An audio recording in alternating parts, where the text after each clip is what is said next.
कई बार हम अपनी ज़िंदगी में समस्याओं को इतना बड़ा कर देते हैं कि हम अपने मन की क्षमताओं को भूलने लगते हैं। हमें लगता है कि हम इस समस्या का समाधान नहीं कर सकते, हम इस समस्या को सुलझा नहीं सकते और अपने मन में एक डर पालने लगते हैं और धीरे-धीरे वो समस्या एक बड़ा रूप ले लेती है। एक बार भगवान श्री कृष्ण और बलराम जी अपने गाँव से दूसरे गाँव की तरफ जा रहे थे।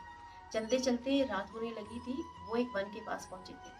तो भगवान श्री कृष्ण ने बलराम से कहा कि अब रात होने लगी है, आज रात हमें इसी वन में विश्राम करना चाहिए। तो बलराम जी ने कृष्ण जी से कहा कि प्रभु, इस वन में, ये तो बहुत ही विशाल और अंधकार वाला वन है। यहाँ तो कई तरीके के भयंकर जंगली जानवर हैं, कई राक्षस यहाँ पर हैं, कई शैतान यहाँ पर हैं। हम यहाँ कैसे विश्राम कर सकते हैं? तो भगवान श्री कृष्ण ने कहा कि अब तो रात होने लगी है, हम तो यही विश्राम करेंगे। हम एक काम करते हैं कि रात में जब एक सोएगा तो दूसरा पहरा देगा, जब दूसरा सोएगा तो पहला पहरा देगा। और बलराम जी भगवान श्री कृष्ण की ये बात मान जाते हैं और वही विश्राम करने का निर्णय लेते हैं। अब पहले भगवान श्री कृष्ण विश्राम करने लगते हैं और बलराम जी पहरा देने लगते हैं। थोड़ी देर बाद बलराम जी को एक बड़ी सी आकृति अपनी तरफ आती हुई दिखाई देती है। वो देखते हैं कि एक बहुत बड़ा राक्षस उनकी तरफ आ रहा था। वो राक्षस भयंकर आवाज निकालता है और बलराम जी डर जाते हैं।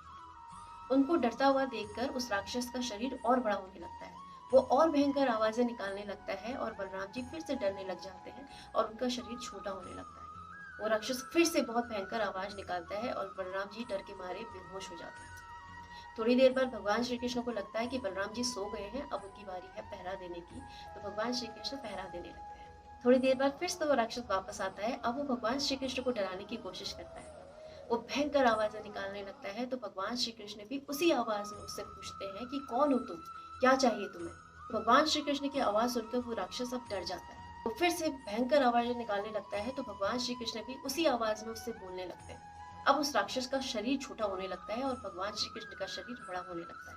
वो फिर से भगवान श्री कृष्ण को डराने के लिए और भयंकर आवाजें निकाल रहा होता है और कृष्ण भगवान उसे फिर से डांट रहे होते हैं। अब उसका शरीर सिकुड़ कर इतना सा हो जाता है।